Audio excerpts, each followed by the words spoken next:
So ngayon, hindi pa kasi kami nakakaalis kasi hindi pa kasi guys, hindi pa kasi puno yung tricycle kaya hindi pa kami nakakaalis.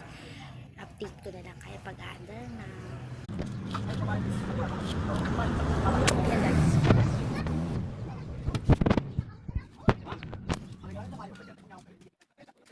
Update.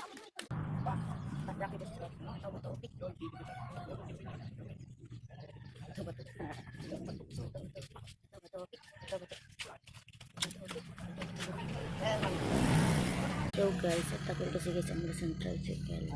Yan, kaya wait for ako.